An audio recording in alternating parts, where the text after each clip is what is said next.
మీ ఆఫీస్లో కుక్క and crocodile చూసాను. దానికి చాలా విచిత్రంగా చోటా షకీల్ అని ఒక కుక్క పేరు పెట్టారు. కుక్కకి పేరు పెట్టుకున్నారంట, క్రాకడైల్కి ఏమో దావుద్. అంతేనా? ఏంటి దాని రీజన్ ఏంటి? జస్ట్ లేదు, సరదాకి.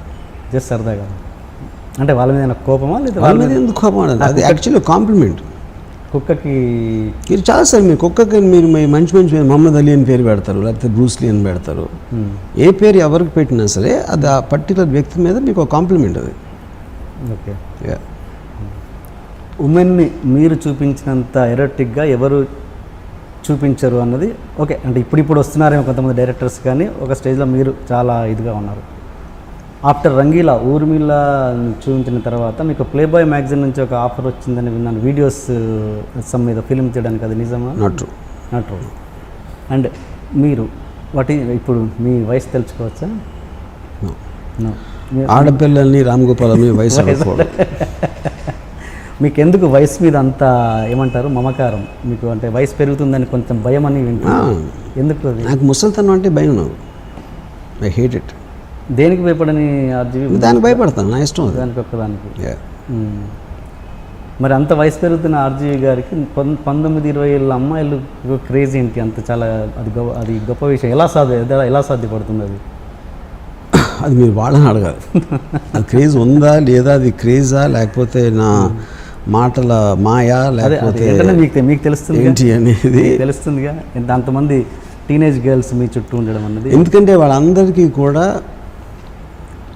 అమ్మాయిని నాకన్నా ప్రేమించే మగాడు ఎవరు దొరకట్లేదు, లేరు అని తెలుసు కాబట్టి, అర్థమవుతుంది కాబట్టి. అది మీరు నమ్ముతారా? వాళ్ళు నా దగ్గర ఉన్నారు కాబట్టి నమ్ముతున్నాను. మీ దగ్గర లేరు కాబట్టి మీరు నమ్మరు. సరే, ఓకే. అండ్ మీరు నాకు ఒకసారి ఒక క్వశ్చన్ అడిగారు, మీరు ఇంతవరకు ఎంతమంది అమ్మాయిలతో ఉన్నారు అని ఒకళ్ళు అడిగారు నన్ను. అంటే చెప్తే గుండెకి చచ్చిపోతామని చెప్పారు. ఇప్పుడు చెప్పండి. జలసీతో ఇప్పుడు చెప్పండి, పర్లేదు, మాకు జలసీ లేదు, చెప్పండి. చెప్తే గుండెకి చచ్చిపోతారు. లేదు నాకు చెప్పండి, పర్లేదు. ఇప్పుడు ఈ దీంట్లో రివీల్ చేయండి. నేను చెప్పను, నాకు సిగ్గు. అది కూడా గుర్తుండకపోవచ్చుగా. ఇన్ని గుర్తులేని వాళ్ళు అది ఎందుకు గుర్తుపెట్టుకుంటారు? సరే, మొన్న బర్త్డే రోజు అసలు ఆ బర్త్డే స్పెషాలిటీ ఏంటి? మొత్తం ట్విట్టర్లో ఫొటోస్ అన్ని రిలీజ్ చేశారు, అమ్మాయిలు చుట్టూ అమ్మాయిలు వేసుకొని. ఏంటి ఆ బర్త్డే, పర్టికులర్ బర్త్డే స్పెషాలిటీ? ఆ బర్త్డే స్పెషల్, అంతమంది అమ్మాయిలు నన్ను విష్ చేయడానికి వచ్చారు. ఓకే, ఇంతకుముందు ఎప్పుడు రాలేదు అలా? అంటే ఇప్పుడు నేను ఒక 2.5 years నేను బాంబే వదిలేసి హైదరాబాద్లోనే ఉన్నాను. అప్పుడు వచ్చిన తర్వాత ఫస్ట్ బర్త్డే కాబట్టి బాంబేలో అమ్మాయిలు అందరూ వచ్చారు నా దగ్గరికి. అది ఆ రోజు ఏముంటాయి మళ్ళీ? ఓన్లీ ఫోటో వరకేనా, తర్వాత కార్యక్రమాలు ఉన్నాయా? Cultural programs? అది సెన్సార్. రైటర్ కోనా వెంకట్ గారు, ఆయనకు మీకు అంటే మీరు ఇది కూడా మర్చిపోయిన అంటారేమో మరి, కోనా వెంకట్ గారికి మీకున్న రిలేషన్ ఏంటి? అంటే నాకు తెలిసి ఆయన ప్రొడ్యూసర్గా లాస్ అయ్యి డౌన్ అదే ఆ స్టేజ్లో ఉన్నప్పుడు మీరే ఆయనకు లిఫ్ట్ ఇచ్చారు నాకు తెలిసి. స్టోరీ రైటర్గా మార్చి తనకి ఒక లిఫ్ట్ ఇచ్చింది, సినిమా పరంగా లిఫ్ట్ ఇచ్చింది మీరే. వెంకట్కి నేను ఎప్పుడు లిఫ్ట్ ఇవ్వలేదు. వెంకట్ మా బ్రదర్ ఫ్రెండ్ యాక్చువల్గా, కోన వెంకట్. ఓకే. సినిమా పరంగా నేను వెంకట్ క్రియేటివ్గా పనిచేసింది చాలా తక్కువ. అంటే తను ఎప్పుడైనా నాకు ఏదో ఒక పాట రాయొచ్చు, లేకపోతే ఒక కథ గురించి ఒక సజెషన్ ఇవ్వచ్చు, అట్లాంటిది. కానీ టోటల్గా కోన వెంకట్ సక్సెస్ కారణం ఓన్లీ తనే. తనకు ఉన్న టాలెంట్, తనకున్న ప్యాషను, తనకున్న ఒక కమిట్మెంట్ తోడు వచ్చాడు. కానీ నాకు ఈవెన్ 1% క్రియేట్ ఇవ్వడం కూడా it is not correct. Okay okay. అప్పుడే కదా మీరు I'm very fond of him అనే పర్సనల్. నాకు ఒక తెలిసిన వ్యక్తిగా, ఒక ఫ్రెండ్గా అది నాకు చాలా ఇష్టమైన వ్యక్తి. ఓకే. కానీ క్రియేటివ్ కంట్రిబ్యూషన్ నా తరపు నుంచి వెంకట్కి ఏం లేదు, తనంతా తను సొంతగా చేసుకున్నది. అదే మీరు గుర్తించి మీరు ఒక రైటర్ కదా ఇచ్చారు కదా బిగినింగ్, తోకలేని పెట్ట సంథింగ్. తోకలేని పెట్ట తన సినిమా, అది సినిమా ప్రొడ్యూసర్గా లేదు. తను ఏమి చేసినా కూడా తనే చేసాడు, నేనేమి చేయలేదు. కాదు సార్, మీ సినిమాకి రాశారు కదా తను. అప్పుడు సినిమాకి రాస్తే అయిపోతుంది. ఏ సినిమాకి రాశాడు? టైంలో ఏ సినిమాకి రాశాడు చెప్పండి? నాకు తెలిసి తోకలేని పెట్టిన తర్వాత మీరు తోకలేని పెట్ట నన్ను కలవక ముందు తీసిన సినిమా. ప్రొడ్యూసర్, దాంట్లో లాస్ అయ్యారు ఆయన. మీరు ఆయనకి ఏం చేశాను అదే అడుగుతున్నా, ఏం చేశాను? ఆ సినిమా నాకు గుర్తు రావట్లేదు. అదే అంటున్నా. ఇప్పుడు మీకు ఒక సినిమా ఒక ఇంపాక్ట్ నాతో సంబంధించిన దాంతో ఒక ఇంపాక్ట్ఫుల్ సినిమా వచ్చినప్పుడు తన పేరు ఉంటే మీరు నాకు క్రియేట్ ఇవ్వచ్చు. అలాంటిది లేనప్పుడు నేను కాంట్రిబ్యూట్ చేశాను. అది ఏదో తను పర్సనల్గా మేము ఇద్దరం కలిసి చేసాం కాబట్టి అది it was more A personal relationship. Okay, తను క్రియేటివ్గా సినిమాటిక్గా ఏం సాధించినా తనే చేసాడు అది. అసలు వర్మ గారికి ఇంత ఇన్ని సినిమాలు ఫ్లాప్ అవుతున్నా కూడా ఎలా మీరు వరుసగా ప్రొడ్యూసర్లను పట్టగలుగుతున్నారు? ప్రొడ్యూసర్లకు బుర్రలేక. అంటే ఇప్పుడు మరి పనిచేస్తున్న ప్రొడ్యూసర్ హర్ట్ అవుతారుగా ఈ మాట అంటే? అది నాకు ఆయనకి సంబంధించిన విషయం. అంతేనా? ఓకే.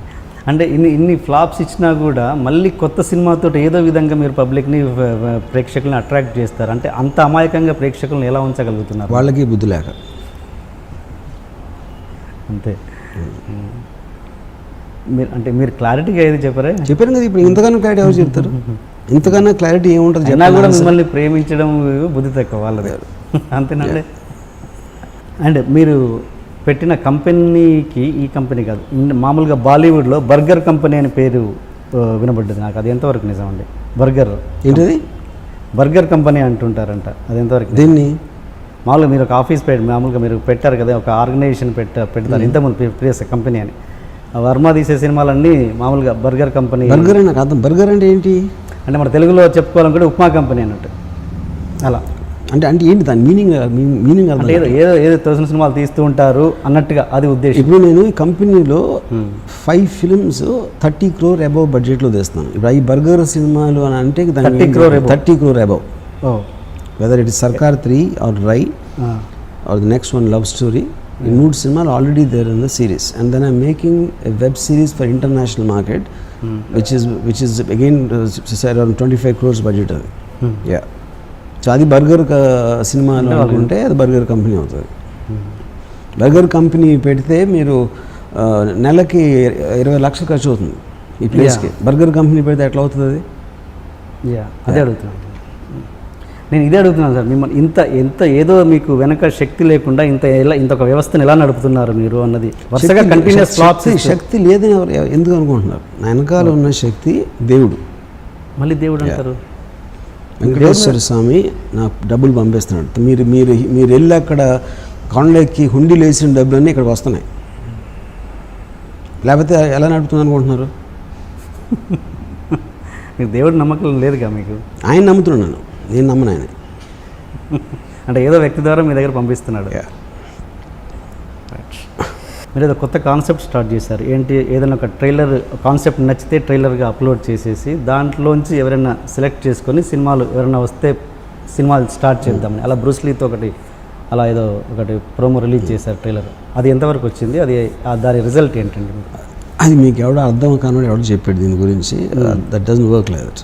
లేదండి. బ్రూస్లీ సినిమా ఉందా? ఉంది, అన్నీ ఉన్నాయి, 7 ఉన్నాయి. బ్రూస్లీ ఒకటే కాదు. పట్టబగలు ఎందుకు రిలీజ్ అవ్వట్లేదు? అది రాజశేఖర్ మా జీవితాన్ని అడగాలి. ఏంటండి ప్రాబ్లం? నేను అడగను అంటున్నా, నాకు తెలీదు, నేను మర్చిపోయినా. అంటే వాళ్ళ దాని ప్రొడ్యూసర్స్ లేదా ఏదో సంథింగ్ అంటే that's two small thing is I'm not interested దాని గురించి మాట్లాడండి. ఆయనతో మీ వర్క్ ఎక్స్పీరియన్స్ ఎలా ఉంది? రాజశేఖర్ బాగానే ఉంది.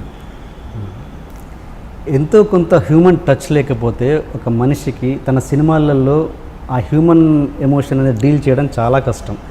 నాకు తెలిసి పాత తరం డైరెక్టర్ పక్కన పెడితే మీ సినిమాలలో ఆ ఎమోషన్స్ అనేవి పర్ఫెక్ట్గా బ్యాలెన్స్డ్గా ఉంటాయి, మంచి హ్యూమన్ ఎమోషన్స్ వల్ల. మీలో అది ఆ హ్యూమానిటీ మీరే బయటకేమో ఇంత నెగిటివ్గా మాట్లాడుతుంటారు, సినిమాలలో పర్ఫెక్ట్గా ప్రజెంట్ చేస్తుంటారు. అది ఎలా సాధ్యం? అది నేను నెగిటివ్గా మాట్లాడను, నేను ట్రూత్ మాట్లాడతాను, నా మనసులో ఉన్నది చెప్తాను. నాకన్నా హ్యూమానిటీ గురించి తెలిసినవాడు ఎవడు ఉండడు. బట్ స్పీక్ ది ట్రూత్ అంతే. నేను ఫీల్ అయింది నేను చెప్తాను. నేను అన్ని ఒక రిలీజియస్ ఆస్పెక్ట్లో కానీ ఒక సోషల్ ఎథిక్స్లోని లేకపోతే ఒక మారల్ వాల్యూస్ని నేను పక్కన పెట్టి నేను ఎగ్జాక్ట్గా ఫీల్ అయింది నేను చెప్తాను.